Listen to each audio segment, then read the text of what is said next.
আজকের ভিডিওতে দেখাবো কিভাবে মাত্র কয়েক মিনিটে বিকাশ অ্যাপ ব্যবহার করে এফডিআর খুলবেন, কোনো ব্যাংকে যাওয়া বা কাগজপত্র জমা দেওয়ার ঝামেলা ছাড়াই। আসসালামু আলাইকুম এভরিওয়ান, এখন থেকে আপনাদের হাতে থাকা স্মার্টফোন দিয়ে আপনারা খুব সহজে ইবিএল-এর ডিজিটাল এফডিআর খুলতে পারবেন। বর্তমানে এখানে প্রায় 10% ইন্টারেস্ট পাওয়ার সুযোগ রয়েছে। আজকের ভিডিওতে যা যা থাকছে, কিভাবে খুব অল্প সময়ে এফডিআর খুলবেন, জরুরি প্রয়োজনে কিভাবে এফডিআরটি বাতিল করবেন, আর মেয়াদ শেষ হওয়ার আগেই এফডিআরটি বাতিল করলে কি কি পরিবর্তন বা প্রভাব পড়তে পারে। চলুন আর দেরি না করে ভিডিওটা স্টার্ট করা যাক। শুরুতে চলে আসবেন আপনার হাতে থাকা বিকাশ অ্যাপটিতে। ওপেন করার পর সেভিং নামের একটি অপশন পাবেন, এখানে একটি ক্লিক করবেন। তারপর নতুন সেভিং খুলুন অপশন রয়েছে, এখানে একটি ক্লিক করার সাথে সাথে ডিপিএস এর পাশাপাশি এখন আপনারা এখানে এফডিআর ও অপশনটা পেয়ে যাবেন। তো জাস্ট আমরা এই অপশনে একটি ক্লিক করব। শুরুতে এখানে আপনাদের এফডিআর এর মেয়াদটা সিলেক্ট করতে বলবে। তো এখন বর্তমানে এখানে দুইটা সময় রয়েছে, একটা হচ্ছে 6 মাসের জন্য আপনারা করতে পারবেন, আরেকটি হচ্ছে এখানে 12 মাসের জন্য, অর্থাৎ 1 বছরের জন্য আপনি এফডিআরটি করতে পারবেন। জমার সময়সীমা সিলেক্ট করার পর এখানে আপনারা জমার পরিমাণটা সিলেক্ট করতে পারবেন।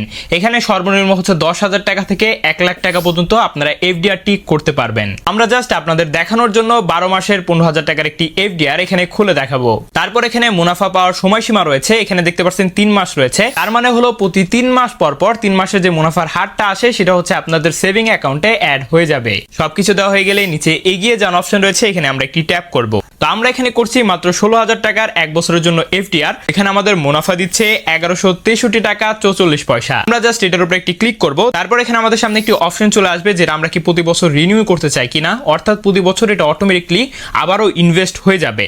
তো আমরা বর্তমানে এটা করতে চাচ্ছি না, সেজন্য আমরা এটা ক্লিক করব। তো আপনারা যদি চান প্রতি বছর আপনাদের অর্থটা অটোমেটিকলি আবার বিনিয়োগ না হয়ে যাক, সেই ক্ষেত্রে আপনারা এই অপশনটা অফ করে রাখবেন। অফ করে রাখলে প্রতি বছর আপনাদের অর্থটা অটো বিনিয়োগ হবে না, অর্থাৎ এটা বন্ধ করে রাখলে সময়সীমা শেষ হওয়ার পর আপনাদের অ্যাকাউন্টে সরাসরি ব্যালেন্সটা অ্যাড হয়ে যাবে। নিচে এগিয়ে যান অপশন রয়েছে, এখানে আমরা একটি ক্লিক করব। আর পরের অপশনে এখানে আমাদের একটি নমিনি সিলেক্ট করতে বলছে, অর্থাৎ আপনাদের অ্যাকাউন্টে বাই এনি চান্স যদি কোনো সমস্যা হয় সেই ক্ষেত্রে নমিনির অ্যাকাউন্টে মেয়াদ শেষ হওয়ার পর টাকাটা তারা পাঠিয়ে দিবে। নমিনির জায়গায় অবশ্যই আপনারা আপনাদের ফ্যামিলি মেম্বারের অ্যাকাউন্টটা সিলেক্ট করতে পারেন। নমিনি দেওয়ার জন্য জাস্ট এই অপশনে আমরা একটি ট্যাপ করব। এখানে আমরা যাকে নমিনি হিসাবে রাখতে চাচ্ছি অবশ্যই তারও একটি সচল বিকাশ অ্যাকাউন্ট থাকতে হবে। এখানে আমরা তার বিকাশ নাম্বারটা সিলেক্ট করব। সিলেক্ট করার পর নমিনির যে এনআইডি নাম্বার রয়েছে সেটা এখানে আমরা প্রথম অপশনে দিয়ে দিব। নিচের অপশনে এনআইডি অনুযায়ী তার জন্মের ডেটটা আমরা এখানে সিলেক্ট করে দিব। তারপর তার সাথে আপনার কি সম্পর্ক তা বেছে নিয়ে জাস্ট নিশ্চিত করুন অপশন রয়েছে, এখানে একটি ক্লিক করবেন। ক্লিক করলে নমিনিটা অ্যাড হয়ে যাবে। জাস্ট তারপরে এই অপশনে একটি ট্যাপ করবেন। ক্লিক করার সাথে সাথে আমাদের সামনে কিন্তু বিস্তারিত চলে আসবে যে আমরা এখানে কত টাকা নমিনি করছি এবং প্রতি 3 মাস পর পর আমরা এখানে কত টাকা হচ্ছে ইন্টারেস্ট পাবো এবং তার পাশাপাশি আমাদের নমিনিটা কবে শেষ হবে সবকিছু কিন্তু এখানে বিস্তারিত আমরা ডিটেলস দেখতে পারবো। অবশ্যই এখানে এফডিআরটি করার আগে তাদের যে নিয়মাবলী রয়েছে তা ভালো মতো পড়ে নেবেন, সকল তথ্য ভালো মতো যাচাই করে নেবেন এবং ভালো মতো পড়ে নেবেন। দেন হচ্ছে এখান থেকে আপনারা ভালো মতো দেখে নেবেন সবকিছু ঠিক আছে কিনা। সবকিছু ঠিক থাকলে জাস্ট এগিয়ে যান অপশন রয়েছে, এখানে একটি ট্যাপ করবেন। তারপর এখানে পিন দিয়ে ট্যাপ করলেই সাকসেসফুলি আপনাদের এফডিআর রিকোয়েস্টটা সাবমিট হয়ে যাবে। তারপর কিছু সময়ের মধ্যে তারা এটা ভালো মতো ভেরিফাই করে আপনাদের এফডিআরটি অন করে দিবে। এফডিআরটি দেখার জন্য জাস্ট আমরা এখানে সেভিং অপশনে চলে আসব। আপনার সেভিংস চেক করুন নামের অপশন রয়েছে, এখানে আমরা একটি ক্লিক করব। ক্লিক করার পর আপনাদের এফডিআরটি আপনারা এখানে দেখতে পারবেন। এখানে আপনাদের মুনাফা প্রতি 3 মাস পর পর অটোমেটিকলি অ্যাড হচ্ছে কিনা তা আপনারা ভালো মতো দেখতে পারবেন। প্লাস হচ্ছে আপনাদের কত টাকা মুনাফা আসছে তাও এখানে আপনারা দেখতে পারবেন। আর হ্যাঁ, এখানে আপনাদের অটো রিনিউ যে অপশনটা রয়েছে সেটা অবশ্যই অফ করে রাখবেন, কারণ 72 ঘন্টা পর আপনারা চাইলেও সেটা আর পরিবর্তন করতে পারবেন না। তো অবশ্যই আপনারা এটা অফ করে রাখবেন। তো আপনাদের সুবিধা মতো এটা অন কিংবা অফ রাখবেন।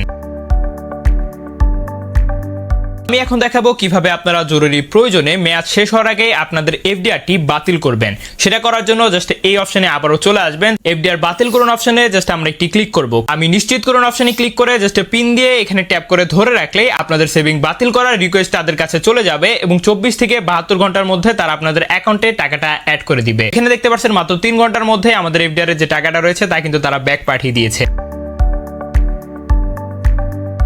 এখন আসা যাক, যদি সময়ের আগে আমরা এফডিআরটি কোনো কারণে বাতিল করি তাহলে কি হতে পারে। যদি আমরা শুরুর 3 মাসের মধ্যেই এফডিআরটি বাতিল করে থাকি তাহলে সেই ক্ষেত্রে আমরা এখানে কোনো প্রকার ইন্টারেস্ট পাচ্ছি না, এবং যদি আমরা এখানে 3 মাস রাখি সেই ক্ষেত্রে 3 মাসের যে ইন্টারেস্টটা আছে সেটা এখানে আমরা পাবো। তো প্রতি 3 মাস পর পর তার এখানে ইন্টারেস্টটা দিয়ে থাকে। 3 মাস পর যদি আপনাদের সেই এফডিআরটি বাতিল করেন তাহলে শুধুমাত্র সেই 3 মাসের আপনারা এখান থেকে ইন্টারেস্টটা পাবেন, বাকি যে মাসগুলো ইন্টারেস্ট রয়েছে সেটা কিন্তু আপনারা এখানে পাচ্ছেন না। এই ছিল আজকের ভিডিও। কারো যদি কোনো কোশ্চেন থাকে অবশ্যই আমাকে কমেন্টে জানাবেন, আমি তো আছি। তাহলে আজকে আমি আপনাদের মাঝ থেকে বিদায় নিচ্ছি। ফি আমানিল্লাহ এন্ড গুড বাই।